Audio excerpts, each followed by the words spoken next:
Hello and welcome. I'm Emma Draycott, your host for Recharge and Rise Summit, and I'm very excited to be here with Diane today. So let me introduce Diane to you. So Diane is an award-winning author of Ancient Sounds for a New Age. So it's an absolute incredible book that was really poignant at the time to elevate our understanding of sound healing. And she is a recording artist with Sounds True. She's an educator and she's an international acclaimed Tibetan bowl sound healing practitioner. She's based in San Diego. So she's a frequent presenter at the Deepak Chopra Centre, and she's been part of their integrative therapy team. She delivers workshops and she's worked with patients and people in all sorts of different experiences, including cancer patients and patients that have experienced PTSD from being veterans. So she has developed really successful practices for these clients, and she now trains and has her own training schools where she works all over the world. So we're very blessed that she has joined us today to share her wisdom in sound healing. So welcome. I am honestly so excited and blessed to be having this conversation with you. So the first thing I would love to ask is, and I think people will be interested in, is what really is sound healing? Well, sound healing is many different things, but the sound healing specifically that I do is I work with the ancient Tibetan bowls and the sacred sound instruments. And there are several different kinds of instruments that I use. Some of the instruments are to awaken dormant energies. Some of the instruments are to move energies, and the bowls themselves, which are at least 120 years old, move and harmonize. And the way that it works is that you are brain waves and respiration waves, the frequencies of the brain waves and the respiration and the heart waves are sort of all going in different directions. And when you listen to the harmonics and the frequencies of those and other frequencies within your body are aligning to the frequencies of these instruments. And so they produce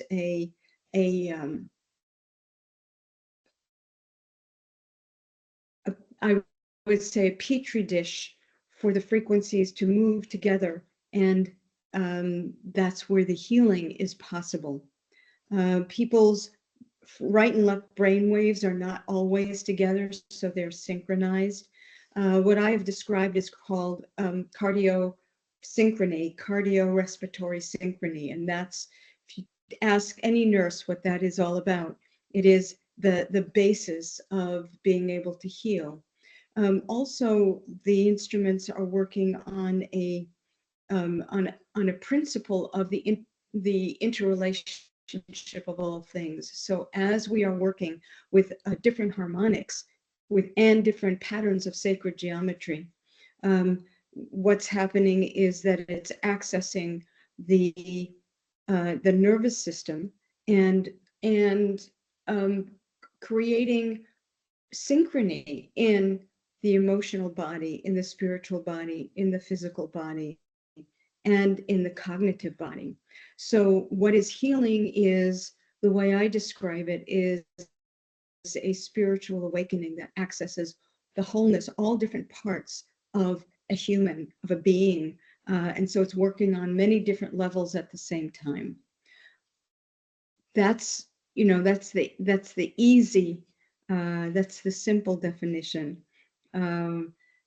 It's when we hear those frequencies, it's bringing us into a meditative brainwave state. And that's where healing can begin, because when you are working with the subconscious, when the subconscious is getting messages in the form of words, which are frequencies, self-chatter, uh, visualizations, affirmations, and you're getting and we're getting things, those same frequencies in the body in the form of the sound of the bowls that are either placed on and around the body. There's a lot of potential for healing. The body's made up of mostly water, and sound and frequencies are transmitted about 7 times more effectively through water than they are through air. So they're the sound baths, which are wonderful, where you're getting it through your auditory, through your ears, and so somewhat through your body.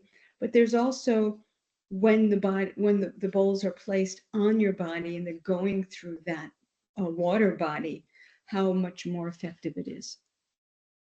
Okay, that's really interesting. I've got some questions from what you've shared. So first of all, I wanted to ask about, the different frequencies and waves. So you mentioned the brain and the heart, for example.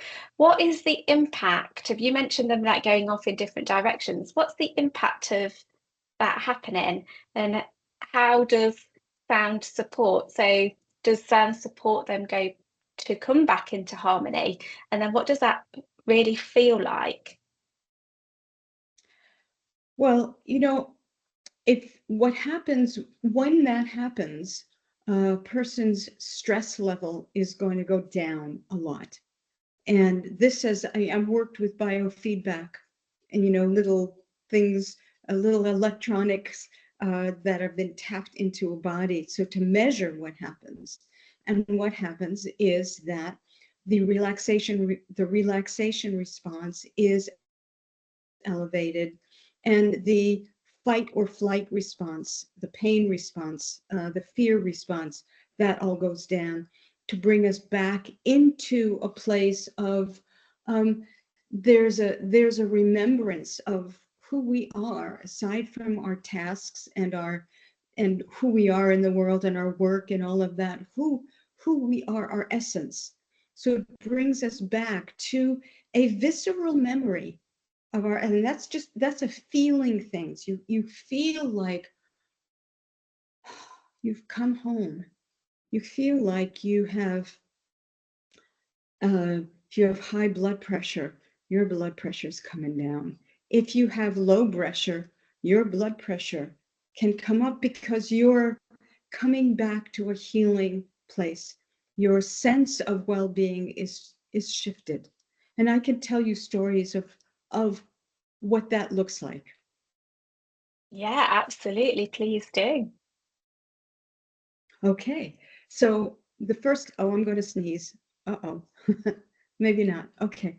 The first time I walked into a prison, I was faced with 32 veterans who, when I asked them to close their eyes and take a deep breath, are like, no way am I going to do that. That represented everything that was fearful, that represented trust, that represented, everything that meant I could be killed, in because of the PTSD, because of the wars that they had been in, but also because they were in prison with other people, some of which they might get along with very well, and some of which maybe they weren't.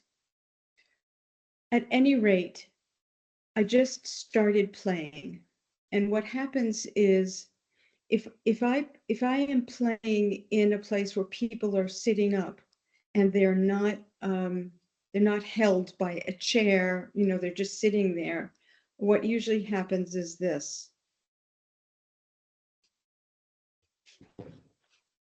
So these guys were in chairs, and even though they didn't close their eyes or take a deep breath, within about 10 minutes, the heads were nodding, the bodies were going down.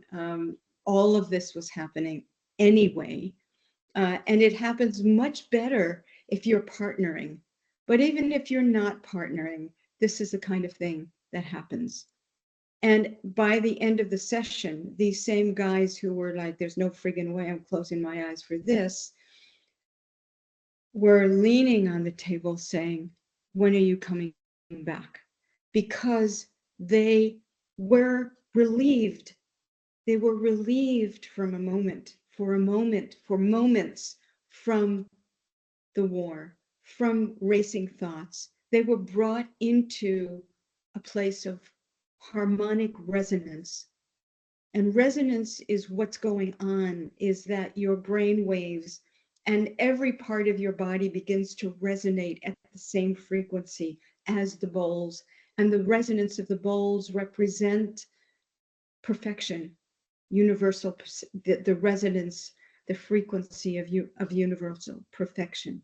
So when you resonate with that, you're brought into kind of a tasmic state of well-being. And of course, you can jump out of that because we learn everything by repetition. We learn to breathe, we learn to talk, we learn to eat, everything. So the more you come back to that state, the more you have the ability for it to stay. If you go to a gym or if you go to a yoga class and you do one class, that's great. But if you want the results of the class to continue, you have to train your body mind to go back to that state until it's second nature, until people can just think about the sound of the bowls that they've experienced, and that will change their frequency and their experience. There's a thing called anchoring. And if you've ever done any therapy, you might remember that if a therapist says to you, I want you to close your eyes and think about the most wonderful moment of your life. And when that's there, when you've got that, snap your fingers. And so you do. And then after that, every time you snap your fingers, that's gonna pop up. That's the same.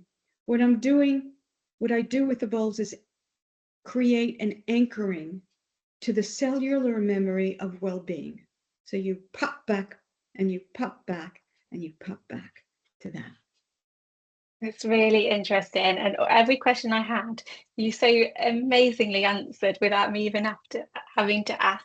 So thank you for that explanation.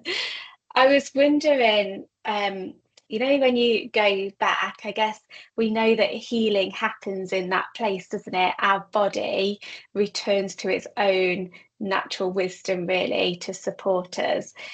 In the anchoring, is there anything that can be done outside of sound healing that can anchor back into that state, or that people might even be able to do on a day-to-day basis when they haven't got, sound therapy in their accessibility at that time? Well, one of the things that's happening in the sound healing with these instruments is the activation of the vagus nerve. The vagus nerve goes from our brainstem all the way down through our body and has little conduits to every major organ in our body. So one of the things of activation of the vagus nerve is feelings of equanimity, feelings of being loved, feelings and loving feelings towards others, those kinds of things, feelings of deep comfort. So there are many ways that the vagus nerve can be activated. And of course, sound healing with bowls is a big one, but you can hum. And humming, especially if you think and if you direct that humming to the bottom of your head, so that you can feel a little vibration. That is a way that's a wonderful, you can do that anywhere in the car. And singing is great, but humming is something that activates the vagus nerve even better. And meditation will activate the vagus nerve. So there are lots of tools that are available. Amazing. With the humming, so I would imagine that when I hum, the it comes this way, so the vibrations and sound feels like it's going that way. How do I direct it? Would it be good if I put my hand on the back of my head? And is that how you learn to direct it another way? That's what I was wondering. Do that with you do that with intention. Yeah, you're moving around, you move it around. Okay, so it's here, and then it's coming out here. And then just with your intention, moving it to the back of your head. And if you can feel a little vibration, that's great. But even so, even if not, you know, you are creating some activation. Amazing. I know before we've spoken about sensitivity, so a lot of people that I work with will resonate with being highly sensitive. And we talked a little bit about how sound can help. And I'd love to bring that conversation here today. So, for people that are quite sensitive to noise and overstimulation, how could they use sound healing and the principles of sound healing to help them? So first of all, having the instruments is not always enough. I think you have to work, you have to understand that you are bringing energy to the instruments. But before I get to the instruments, I want to talk about resonance.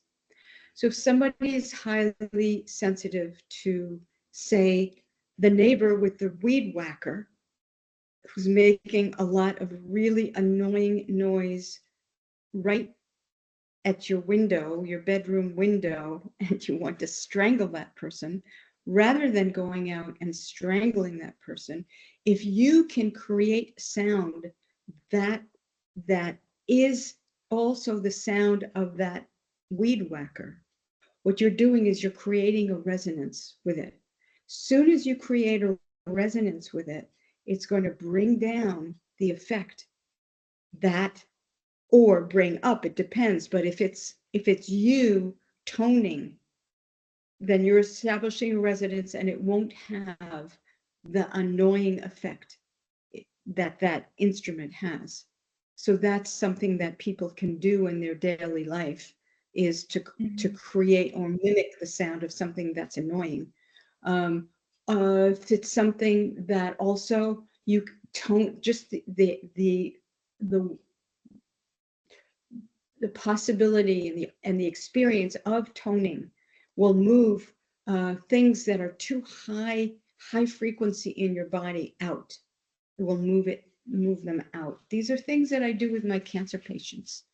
And that's not only sound sensitivity, it's with anxiety, moving the anxiety out of your body with sound. That's something that you can do. You can imagine or make sounds that represent the anxiety and then tone them out of your body. That's something that people can do. You can also make a sound. You can create a sound within your body and manifest it out of your mouth that represents absolute beauty, wonderment. You can make that sound, and that will also be very helpful. That's an actual exercise that I have done with cancer patients who are really experience a lot of anxiety about going into their treatment.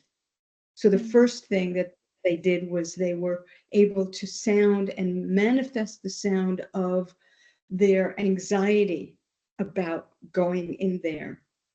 And then when they found a beautiful sound, while they were sitting in chemotherapy, they could make that sound to bring down the anxiety and just to connect with something of that represented deep comfort and beauty to them. And it made a big difference in terms of even just receiving the chemotherapy, because there was no pushback. It was always, okay, this is okay, so that they could receive the healing of the discomforting experiencing that they were having. So Yeah, that makes sense. it's really changing that experience, isn't it? And using sound. I know you mentioned anchoring earlier. But again, it sounds like it's doing something very similar where you are anchoring state and allowing your body to have an emotional shift in state with the use of sound. And it's amazing. I know you talk about this. Of course, you do amazing concerts and support people through sound healing, but you also, I know you believe in that we also have everything that we need within inside us. So we have intention, we have our voice, and we're able to use that as well, even in the absence of having access to other things. Absolutely.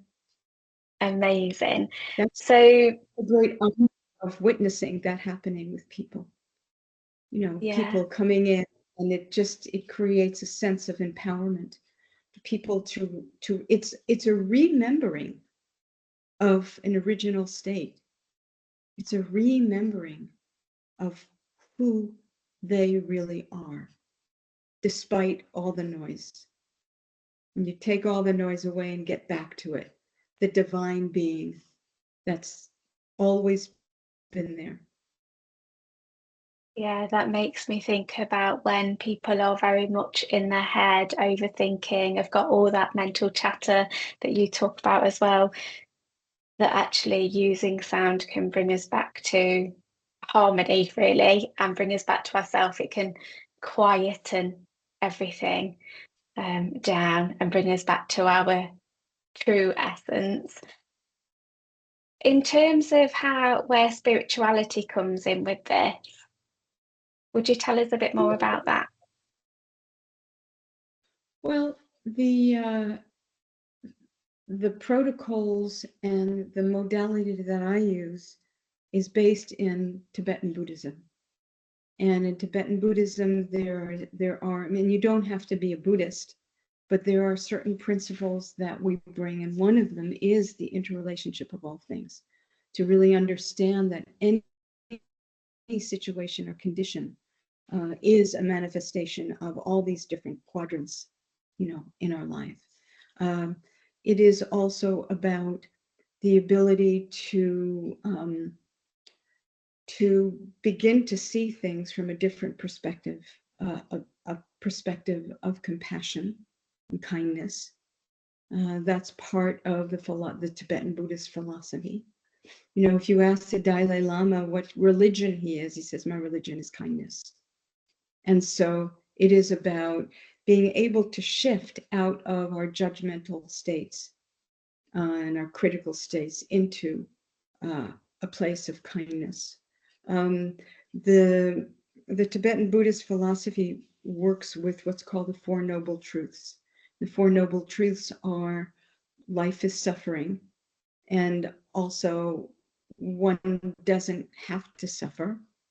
And then there are 8 stages of 8 different stages and levels of working in time space.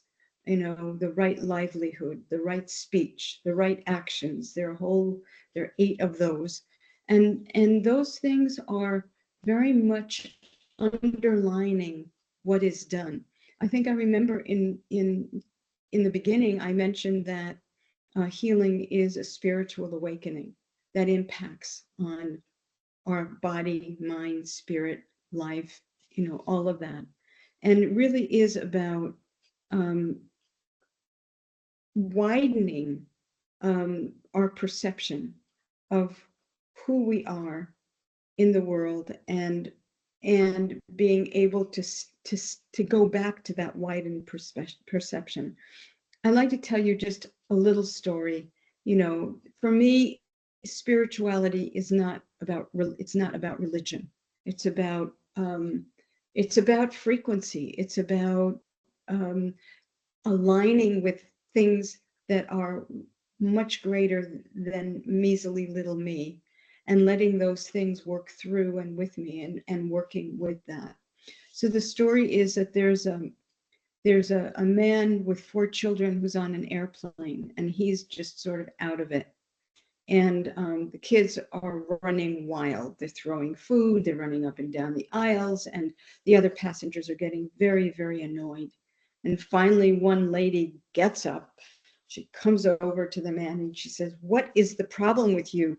Your children are running like wild animals. Why don't you control them?" And he's like this, and he looks up and he goes, "Oh, I'm so sorry. We're just coming back from their mother's funeral." And all the energy in the airplane shifts to a place of compassion. And all the judgment just goes out the windows. And immediately there is a whole airplane full of people saying, "How can we entertain your children? Maybe they would like, what can we do? How can we help?" That for me is spiritual. That's spirituality at play in our lives. And that's a place to, to get to every single moment. And thank goodness that we live in a compassionate universe, because what happens is that the universe gives us its teachings, and if we don't get it, if we don't understand it, we get it back again and again and again until it's what I call the cosmic 2x4, hitting us on our heading with some kind of a trauma that we have to attend to, a big wake-up call. And the universe was providing us with the lesson until we get it. Yeah. So all the little things, all the little annoying things in our world that happen are lessons that can help grow our sense of spirituality until that's our first mind, till we don't have to work so hard to get there. And the bowls are ambassadors. The sound healing with the Tibetan bowls are ambassadors of peace that help us get back in line. This really resonates with the teachings and learnings. So I often work with clients who find themselves in cycles and stuck and coming back to similar patterns. And often we may talk about, what lesson is in there to learn, so that it is learned, so it doesn't keep on coming back, and we can get to break cycles, but also really resonate with that,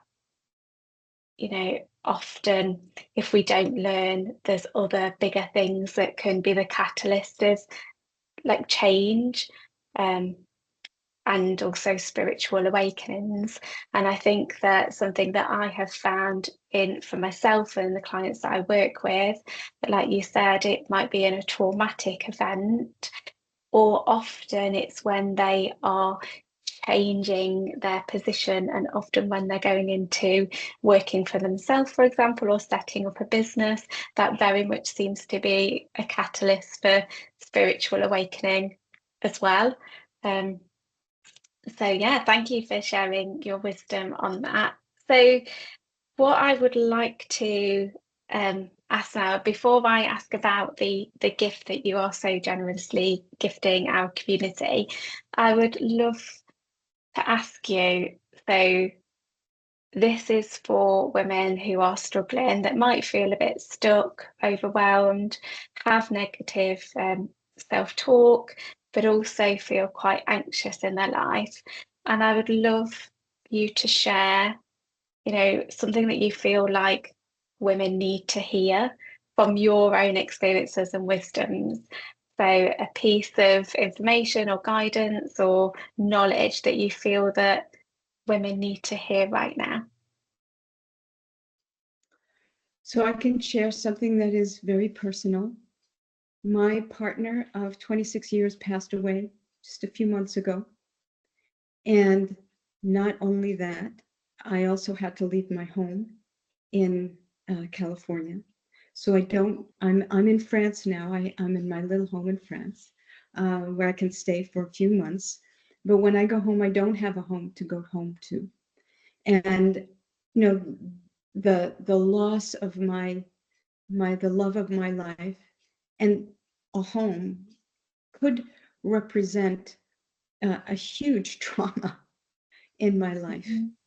And I can't, I do have moments of fear, but really, it's so many gifts. It's really that I have chosen to put my intention and my focus on all the gifts of changing. Why and what this has empowered within me to all of a sudden lose Mr. Fix-It. That I'm learn all the different things that I am learning to do, and the different and the empowering places that I'm learning to be in. I've chosen, and that is always my choice, to look and to focus on that rather than what brought me here. I'm honoring what brought me here. I wish that I didn't have to learn whatever lesson I'm learning through these situations, but I also honor that I've never felt more powerful. I'm not sitting at home crying and lamenting. I'm finding different ways now. One of the things is community support for the community. I think a lot of women forget that asking for what they need is giving someone a gift. And the gift is to allow someone else to give you something, to do something for you. Your friends and family, that's what they want. There's so few places in the world that we can make a positive change in, with all the wars and all the landslides and all the floodings and all of this stuff. Sure, we can give a little bit of money, but giving of our help, that is so important to understand that this is nothing to shy away from. People are adults. If they can't do it, they'll say no. But most people, if you ask for help for anything, they will be so happy and honored to be able to give that gift. So all the women who are struggling right now, that's an important thing to remember. The other important thing to remember is gratitude. I can even begin to tell you all the beautiful gifts that I've gotten from the universe now in my life, in a most unusual shift, something I didn't ask for. This is wonderful. It's wonderful. So I stay strong. And if there are moments where I have to cry, I cry. And it's okay, because that's a wonderful release. Do I miss my husband? Of course I miss him. And that just is a testimony of love. It's not something that should squash me in my life. So remember, those kinds of things is to look for places of growth, empowerment, gratitude, love from us and towards us. Yeah. Oh, thank you so much for sharing that. And I can really hear within that it's, validation of your own experiences. It's important that we validate our experiences, because some things aren't as we would choose them to be, but while still validating ourselves, we can focus on gifts, the things that we are grateful for, and the treasures in our life. And it also sounds like that importance of community, but not just about being amongst community, actually allowing ourselves as women to ask for what we need and to receive support. So they came really strongly in that story. Not to receive support like this, to receive support like, yes, thank you, universe.